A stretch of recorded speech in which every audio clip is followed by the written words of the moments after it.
She's 53 years old now.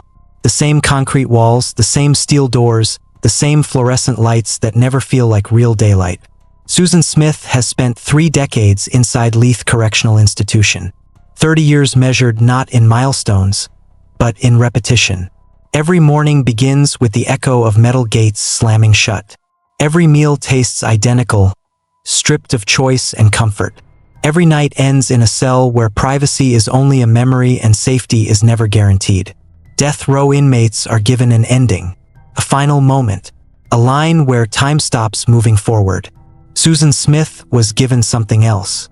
She was given October 25, 1994, replaying endlessly in her mind. One night stretched across 30 years. She was given parole hearings where hope briefly appears, only to disappear again. Her sons, Michael and Alexander, would be 33 and 31 years old today. They never reached adulthood. They never outgrew childhood. Susan has now been incarcerated longer than her children were ever alive. That imbalance alone defies logic. Last month, the parole board reviewed her case. They listened to her words. They heard from the boy's father, from prosecutors, from 14 witnesses who traveled for one purpose, to make sure she stayed exactly where she is. They reviewed more than 400 letters demanding denial. The decision came quickly, unanimous. This is what separates Susan Smith's sentence from execution. Death is immediate. It ends suffering. What Susan lives with is slower, psychological, a life where nothing truly changes except the number of years already lost. Is this justice, or is it something darker? By the end of this video, you will understand why Susan Smith's daily existence may be worse than execution. You will see the infractions, the forbidden relationships, the contraband, the self-sabotage, and why after 30 years, she remains just as confined as she was on day one. Because unlike death, there is no release, only time. She is 53 years old now. The walls around her have not changed. The steel doors still close with the same mechanical finality. The fluorescent lights still wash everything in a pale, artificial glow that never feels like day and never fully becomes night. Susan Smith has lived inside Leath Correctional Institution for 3 decades. 30 years defined not by progress, but by repetition. Each morning begins with the sound of keys and metal gates. Each meal arrives without choice, without flavor, without meaning. Each night ends inside a cell where privacy is non-existent and vulnerability is constant.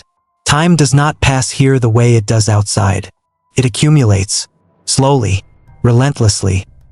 For inmates sentenced to death, time has a shape. There is a beginning. There is an end. A date. A moment when everything stops. Susan Smith was not given that certainty. She was given something else entirely. She was given life without release. A sentence where the punishment is not the ending, but the continuation. Where every day begins with the same memory and ends with the same reality. October 25, 1994 is not a date in her past. It is a place she returns to every single day. On that night, Susan Smith drove her car to John D. Long Lake in Union County, South Carolina. Her 2 sons were in the back seat. Michael was 3 years old. Alexander was 14 months old. She stopped near the water. She put the car in gear, and she let it roll forward. 6 minutes later, the vehicle disappeared beneath the surface. The lake closed over it, and the world Susan Smith knew ended. But the story did not stop there. For 9 days, Susan Smith became the face of a national tragedy. She stood in front of cameras and cried. She described a carjacking by an unknown black man. She pleaded for the return of her children. The media amplified her words. Law enforcement searched. Communities rallied. The story spread across the country, fueled by fear, sympathy, and racial tension. For 9 days, the lie held. When the truth finally emerged, it did not arrive gently. Investigators confronted inconsistencies. Polygraph test failed. Pressure mounted. And then Susan Smith confessed. She led police to the lake. Divers recovered the car. Inside were the bodies of her sons, still strapped into their car seats. The image of that vehicle being pulled from the water would become one of the most haunting visuals of the decade. Susan Smith was arrested and charged with 2 counts of murder. The trial that followed was watched closely by the nation. Prosecutors described the act as calculated and deliberate. The defense presented a woman shaped by trauma. Susan Smith had endured years of sexual abuse by her stepfather. Her biological father had died by suicide. Mental health experts testified about depression, dissociation, and desperation. The jury listened. They deliberated. And in November of 1995, they reached a verdict. Susan Smith was found guilty, but she was spared the death penalty. Instead, she was sentenced to life in prison with the possibility of parole after 30 years. At the time, that decision was seen by many as mercy, a compromise between punishment and restraint. Few stopped to consider what 30 years would actually mean. 30 years inside prison is not static. It is not quiet. It is not reflective in the way people imagine. It is loud. It is tense. It is unstable. Susan Smith's time behind bars has been marked by disciplinary infractions, drug possession, self-harm, relationships with guards that violated policy and resulted in additional punishment.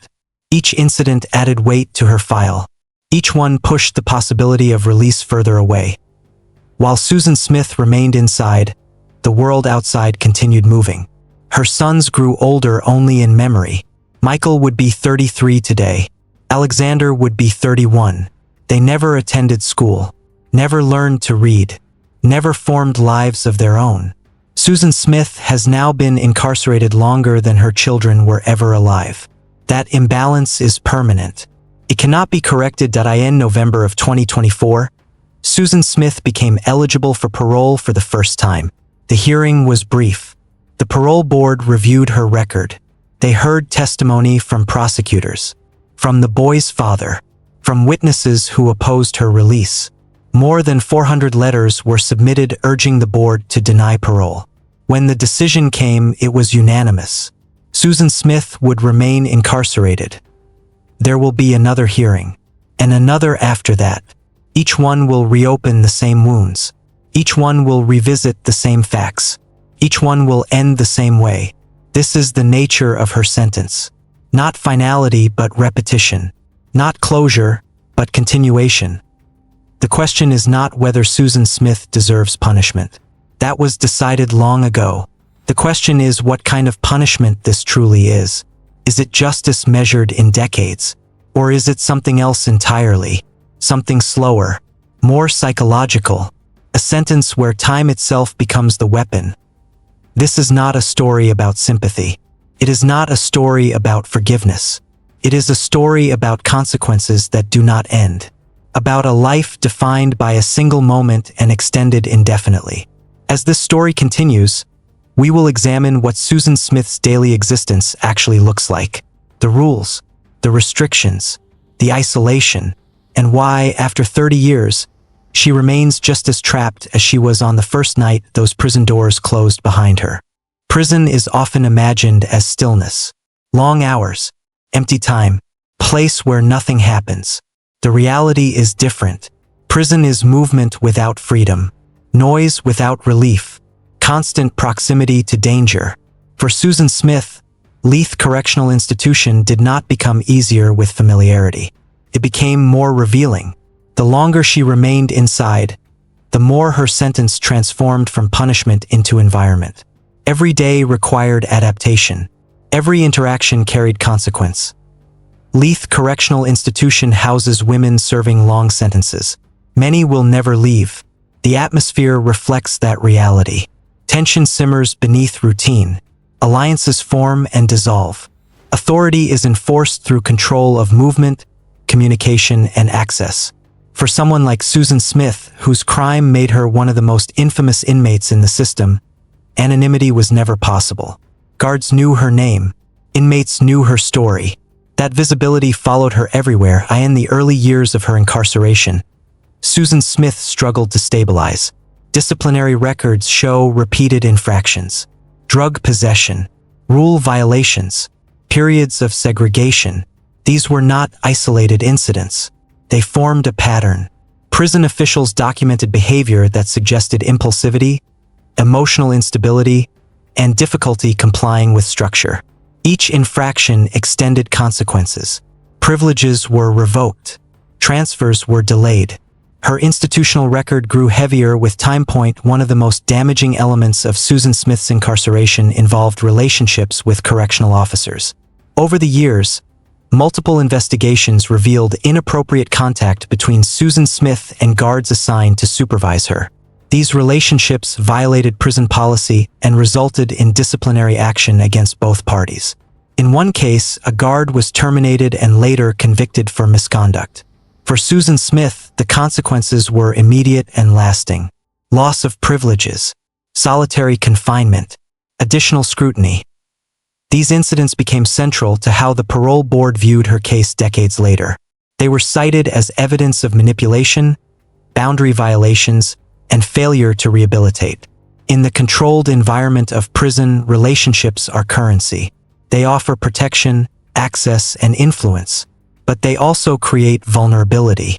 For Susan Smith, these relationships reinforced the perception that she remained dangerous in ways that were not physical, but psychological. Mental health treatment was available but inconsistent. Susan Smith participated in counseling programs and therapy sessions over the years. Records indicate periods of compliance followed by withdrawal. Depression and self-harm were recurring concerns. Suicide attempts were documented. Each episode resulted in medical intervention and closer monitoring. Prison mental health services operate under constraints. Treatment is standardized. Individual trauma often competes with institutional efficiency. Outside the prison walls, public perception hardened. Susan Smith became a symbol, not just of a crime but of betrayal, a mother who violated the most basic expectation of care. Her name was invoked in discussions about capital punishment, race, media bias, and forgiveness. For many, she represented something unforgivable. That perception did not fade with time. It calcified. Inside the prison, time continued accumulating. Susan Smith aged. Her appearance changed. Her body bore the marks of decades behind bars. Health issues emerged. Medical records show treatment for chronic conditions common among long-term inmates. Aging in prison is not gradual. It is accelerated. Stress compounds. Access to specialized care is limited. The future narrows. Parole eligibility loomed as both hope and threat. For years, Susan Smith knew that the 30-year mark would arrive. She prepared statements, participated in required programs, maintained periods of good behavior. But parole is not a reward. It is a review, a reopening of the case. And when the time came, the past outweighed the present. At the parole hearing, Susan Smith spoke about remorse. She acknowledged responsibility. She described decades of reflection. The board listened. Then others spoke. Prosecutors detailed the crime. The boy's father described a life shaped by loss. Witnesses emphasized the ongoing harm. Letters were read, hundreds of them, each one reinforcing the same message. Release was unacceptable. The board did not deliberate long. Their decision was unanimous. Parole denied. The next hearing scheduled years into the future. For Susan Smith, the moment passed quickly, but its impact was lasting. Hope, once attached to a date, dissolved back into uncertainty. This is the structure of her sentence. Not resolution, but recurrence. Every few years, the process will repeat. Preparation, testimony, denial, return to routine. Each cycle reopens wounds for victims' families and reinforces confinement for the offender. There is no finish line, only intervals. The question raised by this system is uncomfortable. At what point does punishment become something else? When the sentence extends beyond deterrence, beyond rehabilitation, beyond closure. Susan Smith's life is now defined by institutional rhythm. Count times, lockdowns, meal schedules, limited movement, limited contact, limited agency. She will continue to wake up in the same environment. She will continue to age under surveillance. She will continue to exist within a system designed to contain, not resolve. This is not execution. There is no final moment, no definitive end. There is only continuation. As the story unfolds, the focus shifts from the crime itself to the consequences that followed. Not just for Susan Smith, but for everyone connected to the case. The prison, the parole system, the victim's family, the community, and the larger question of what justice looks like when it is measured not in years, but in permanence. To understand Susan Smith's sentence, it is necessary to look beyond the walls of the prison and into the system that keeps her there. Life with the possibility of parole sounds conditional. It implies evaluation, growth, and eventual change. In reality, parole is less a doorway and more a mirror. It reflects not who an inmate has become, but how the crime continues to exist in the present tense. Parole boards are not courts. They do not retry cases. They assess risk, accountability, and public impact. In cases like Susan Smith's, the crime itself never loses relevance. The murder of 2 children does not fade with time. It does not soften. It remains fixed. Every review begins from that immovable point. For Susan Smith, the parole process is shaped by more than the original crime. Her institutional record follows her into every hearing. Infractions that might be considered minor in other cases take on amplified significance. Drug possession, rule violations, boundary issues with staff. Each one becomes evidence that rehabilitation has not fully occurred. The passage of time does not erase these marks. It sharpens them. The parole board must also weigh public safety. Susan Smith is not viewed solely as an individual. She is viewed as a symbol. Her release would not happen quietly. It would provoke reaction, media attention, public outrage, political pressure. These factors are not officially acknowledged, but they exist. They shape the environment in which decisions are made. During her parole hearing, Susan Smith spoke about remorse and accountability. She described years of therapy and reflection. She acknowledged the harm she caused. But remorse is difficult to measure. It is subjective, and in cases involving children, especially one so widely publicized, remorse is often seen as insufficient. Words cannot undo images that have been embedded in public memory for decades. The victim's father, David Smith, also spoke. His testimony carried weight. He described the absence left by his sons, the milestones they never reached, the life he imagined for them that never materialized. For him, parole hearings are not procedural events. They are disruptions, forced returns to the worst moment of his life. Each hearing reopens grief that never fully healed. This dynamic creates a paradox. The system allows parole, but the process itself perpetuates harm. Victims' families are asked to participate repeatedly. Offenders are asked to demonstrate change while being defined by their worst act. Closure becomes impossible for everyone involved. Inside prison, Susan Smith's daily life remains tightly controlled. Movement is regulated. Contact is limited. Decisions are made for her. She has no control over where she lives, when she eats, or how she spends most of her time. Autonomy, a basic component of identity, is largely absent. Over decades, this absence reshapes a person. Long-term incarceration alters cognition. Studies show that inmates serving extended sentences often experience emotional flattening, hypervigilance, and difficulty forming healthy relationships. The prison environment rewards compliance and discourages vulnerability. Survival becomes the priority. Growth, when it occurs, happens quietly and internally, often unseen by those tasked with evaluating it.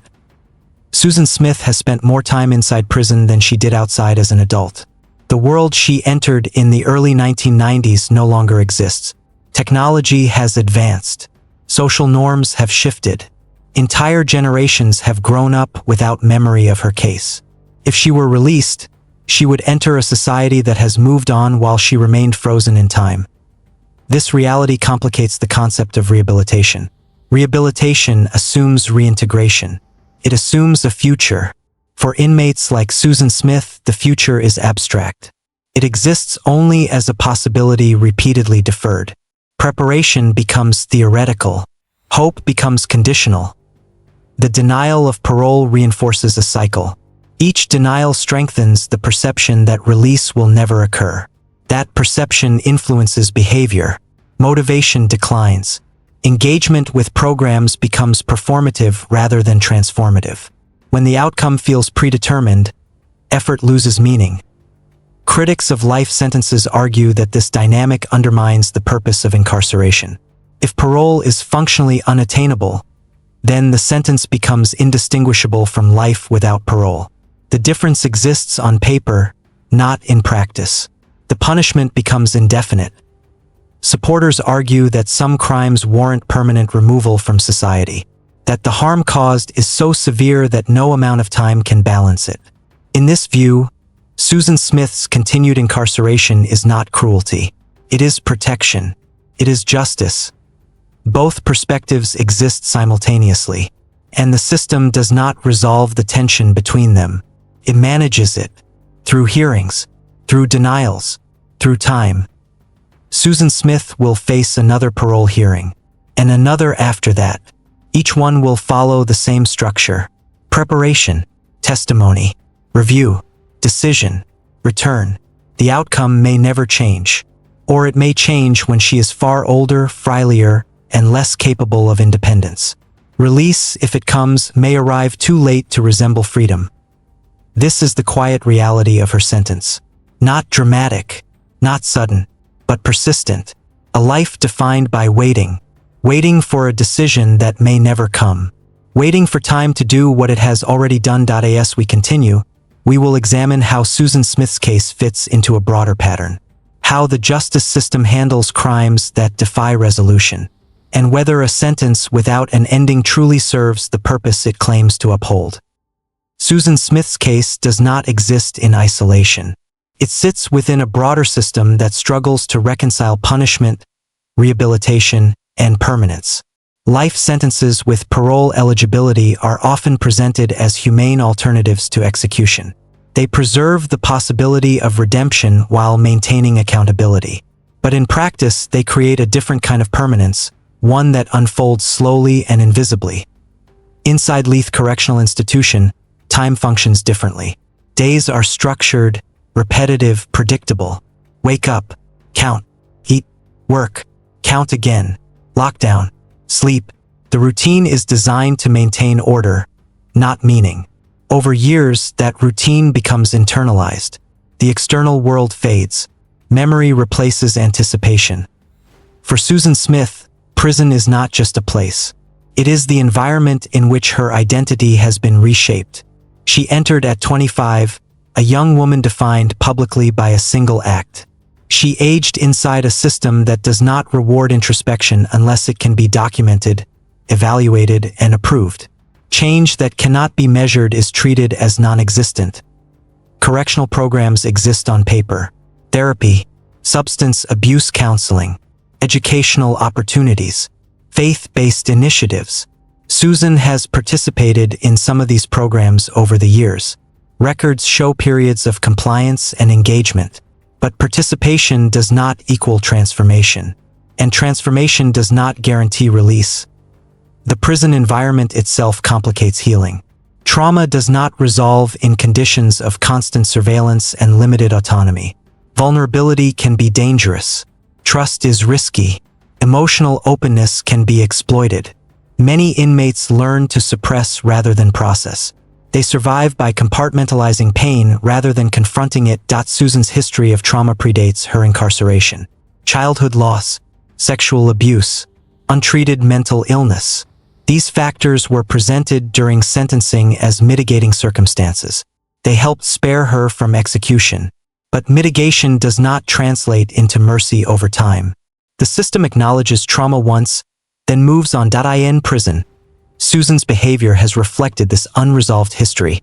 Infractions, boundary violations, substance use. These actions are often interpreted as defiance or moral failure, but they can also be understood as maladaptive coping mechanisms. Attempts to regain control, attempts to feel something other than confinement. Each infraction becomes part of a permanent record. That record follows her into parole hearings. It outweighs years of compliance. It reinforces the narrative that she remains unchanged. The system is structured to remember failure more clearly than progress. Public perception plays a powerful role. Susan Smith's crime was not only violent, it was symbolic. A mother killing her children violates a deeply ingrained social expectation. It disrupts narratives of protection and care. That violation lingers in public consciousness long after details fade. Media coverage has ensured that Susan Smith remains recognizable. Documentaries, articles, podcasts, each retelling reinforces her identity as an offender rather than a person. This visibility makes release politically risky. No parole board wants to be responsible for the decision that reignites national outrage. For victims' families, this visibility is a double-edged sword. Keeps the memory of Michael and Alexander alive, but it also ensures that their deaths are repeatedly revisited. Healing becomes cyclical rather than linear. Grief is reopened every time Susan's name appears in headlines. David Smith's continued opposition to parole is rooted in this reality. For him, Susan's incarceration is not about punishment alone. It is about preventing further harm. The harm of reliving the crime. The harm of public spectacle. The harm of watching the person responsible attempt to move forward while his sons remain frozen in time. The justice system positions parole hearings as opportunities for closure. In practice, they often produce the opposite. They force confrontation without resolution. They promise evaluation without change. They extend sentences psychologically even when they do not extend them legally. Susan Smith's future is defined by uncertainty. She will age in prison. Her health will decline. Her relevance to public discourse may diminish. But the crime will not age with her. It will remain exactly as it was in 1994. If she is eventually released, it will likely occur under strict conditions. Supervision, restrictions, limited freedom, reintegration at an age when independence is already difficult. Freedom in that context may feel abstract. The world she would enter is unfamiliar. The stigma would follow her. If she is never released, her sentence will function as life without parole in all but name. The possibility of release will exist only as a procedural requirement. A ritual repeated every few years. A reminder of what could be but likely will not be. This raises a fundamental question about justice. Is the purpose of incarceration to punish past actions or to shape future behavior? If change is possible but irrelevant, what incentive remains? If redemption is acknowledged but denied, what meaning does it hold? Susan Smith's case forces confrontation with these questions, not because she deserves sympathy, but because the system's response to her reveals its priorities. Safety over transformation, certainty over possibility, permanence over ambiguity. As we move forward, we will examine how prolonged incarceration affects identity itself, how decades without autonomy reshape perception, memory, and selfhood, and whether a sentence that never truly ends can be reconciled with the idea of justice at all. After decades of incarceration, punishment stops being an event and becomes an atmosphere. It surrounds every thought, every interaction, every memory. For Susan Smith, prison is no longer something she experiences. It is something she inhabits mentally. The boundaries between who she was, who she is, and who she might have become have blurred. Long-term confinement alters how time is perceived. Days stretch, years compress, milestones lose meaning, birthdays pass unnoticed, seasons change without significance. The outside world becomes an abstraction remembered through outdated references and secondhand stories. For inmates serving life sentences, the future is not anticipated. It is endured. Susan Smith entered prison at an age when identity is still forming. She did not mature through independent choices, careers, or relationships. She matured under surveillance. Her development occurred within rigid rules and constant evaluation. This environment discourages experimentation and self-discovery. It rewards conformity and emotional restraint. Psychologists refer to this as institutionalization. Over time, individuals adapt so completely to prison life that functioning outside of it becomes increasingly difficult. Decision-making weakens. Initiative declines. Fear of autonomy grows. The structure that once felt oppressive becomes necessary. For Susan, this process has been compounded by notoriety. She is not anonymous inside the system. Staff know her name. Inmates know her case. She carries a reputation that cannot be shed. This visibility isolates her. It prevents normal social integration even within prison walls. Isolation encourages fantasy. Letters, phone calls, imagined futures, relationships constructed through words rather than shared reality. These connections offer escape without risk. They provide attention without accountability. For someone whose sense of worth has long been tied to external validation, they are intoxicating. But fantasy also reinforces denial. It delays acceptance of permanence. It allows hope to exist without grounding. When these imagined futures collapse, the emotional fallout can be severe. Disappointment becomes cyclical. Each broken connection reinforces the same internal narrative of abandonment. Susan's repeated engagement in these patterns suggests not manipulation but compulsion, a learned response to distress, a way to feel seen in an environment designed to erase individuality. The system records these behaviors as misconduct. It does not record the underlying need they serve. This disconnect highlights a broader failure in correctional philosophy. Behavioral compliance is measured. Emotional repair is not. An inmate can follow every rule and still remain deeply unwell. Conversely, an inmate can violate rules while attempting to cope with unresolved trauma. Susan Smith's infractions have often coincided with moments of transition. Transfers, parole eligibility, increased detention. These moments heighten anxiety. They threaten the fragile equilibrium she has constructed. Acting out becomes a way to regain control when uncertainty intensifies. The system responds predictably. Privileges are revoked. Isolation increases. Communication is restricted.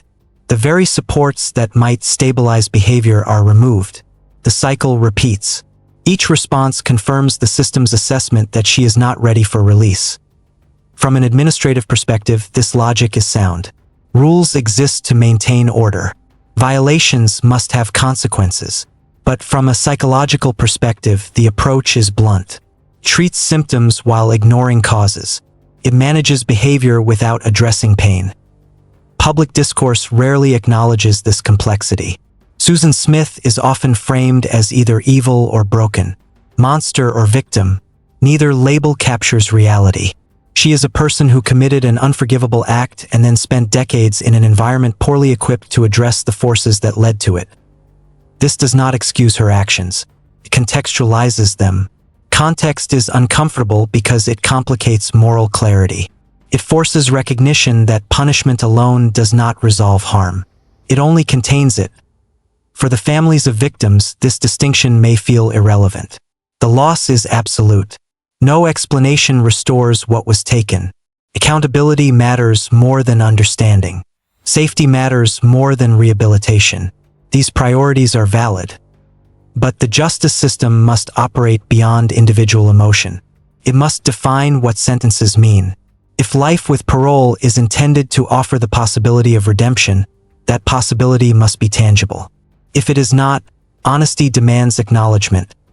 Susan Smith's continued incarceration may be justified, or it may be excessive. Reasonable people disagree. What is undeniable is that her sentence has become something other than what it was described to be. It is not a path toward evaluation. It is a holding pattern. As she ages, the question of risk changes. Physical capacity declines. Desire diminishes.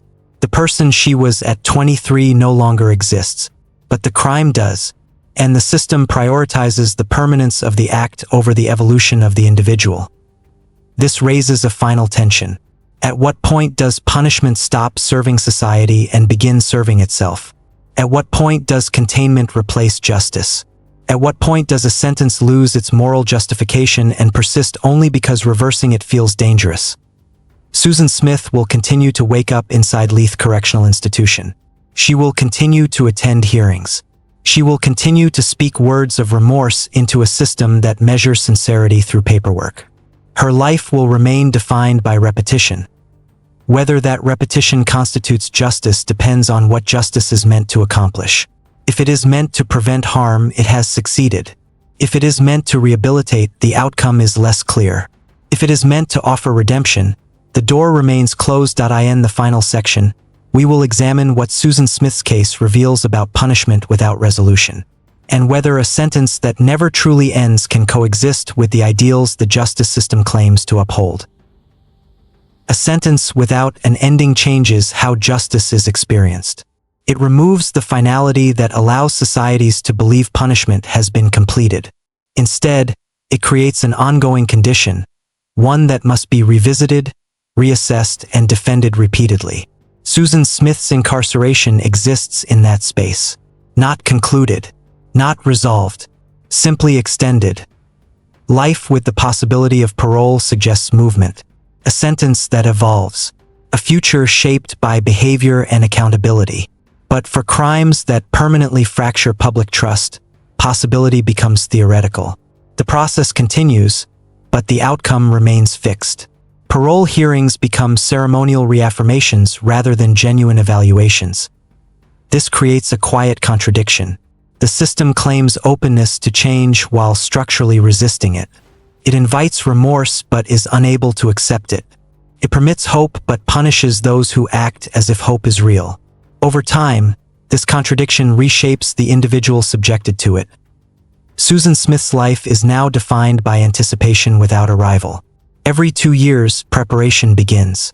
Statements are written. Counsel is consulted. Words are chosen carefully. Then the hearing ends and nothing changes. The same walls, the same lights, the same return to routine. The cycle reinforces emotional stasis. For the public, this repetition is largely invisible. Susan Smith disappears between headlines. Her case resurfaces only when parole is mentioned. The long years between are unexamined. Time is assumed to be punishment enough. What that time does to a person is rarely considered. For victims' families, the cycle is unavoidable. Each hearing demands participation or conscious refusal. Silence can feel like surrender. Presence can feel like reopening wounds. There is no neutral option. The system requires them to remain engaged with the person who caused irreversible harm. David Smith's commitment to attend every parole hearing reflects this burden. It is not vengeance. It is vigilance. A belief that absence could be interpreted as forgiveness or forgetting. For him, showing up is an act of protection, a way to ensure that Michael and Alexander remain central to every decision. This dynamic exposes a deeper truth. Life sentences with parole often distribute suffering rather than resolve it. The incarcerated person suffers confinement. The victim's families suffer recurrence. The public suffers uncertainty. Justice becomes a maintenance task rather than a conclusion. Susan Smith's case also forces confrontation with moral boundaries. Some acts are considered beyond redemption. Society may allow theoretical forgiveness, but not practical reintegration. The distinction matters.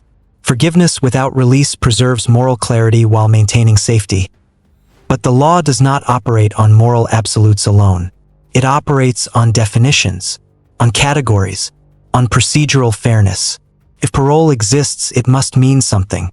If it does not, honesty requires acknowledging that the sentence is effectively permanent. As Susan ages, the question becomes less about risk and more about meaning. What does continued incarceration accomplish when the individual no longer resembles the person who committed the crime? When physical decline limits capability? When notoriety has faded?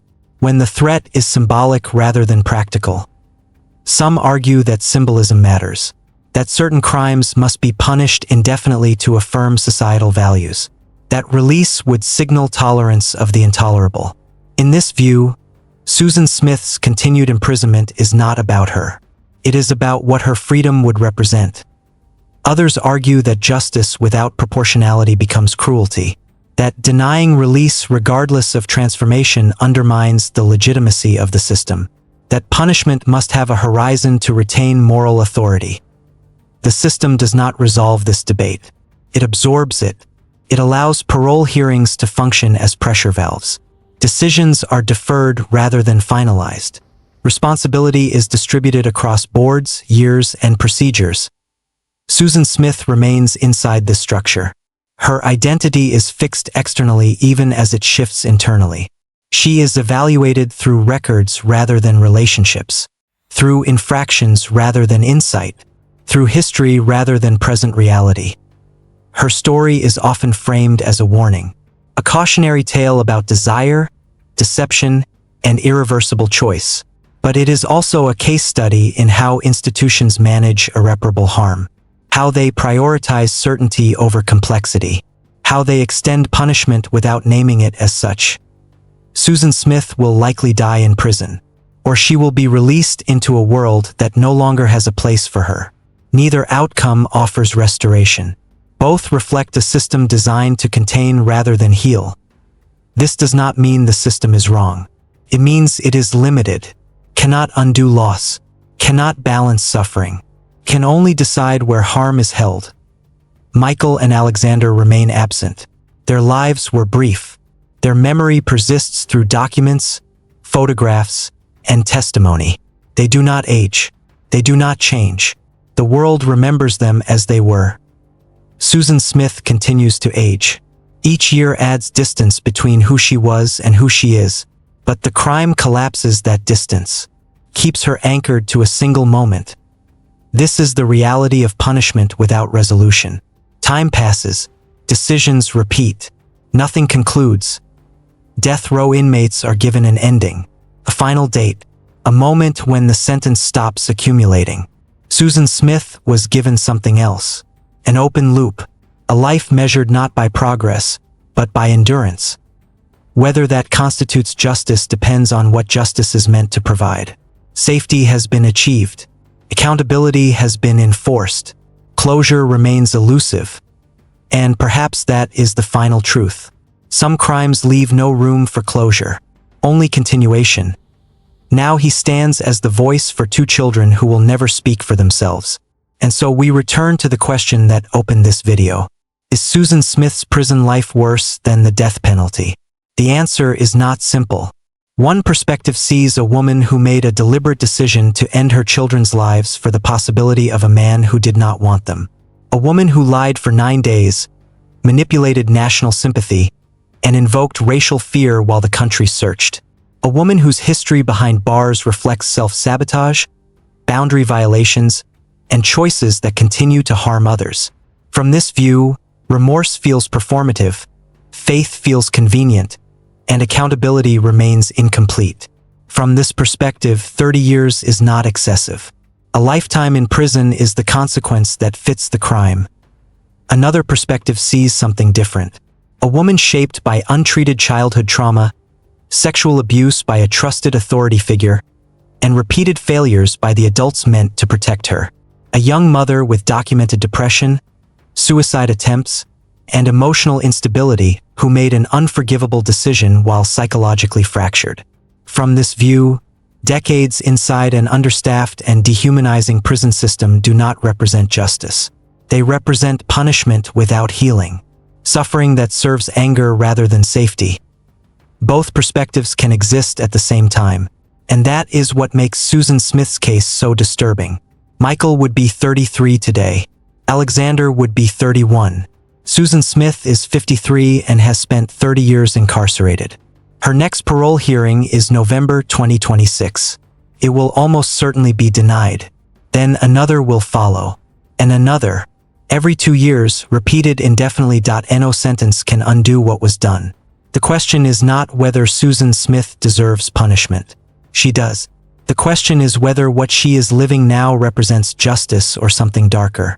Is her daily existence behind bars worse than execution? Tell us what you think in the comments.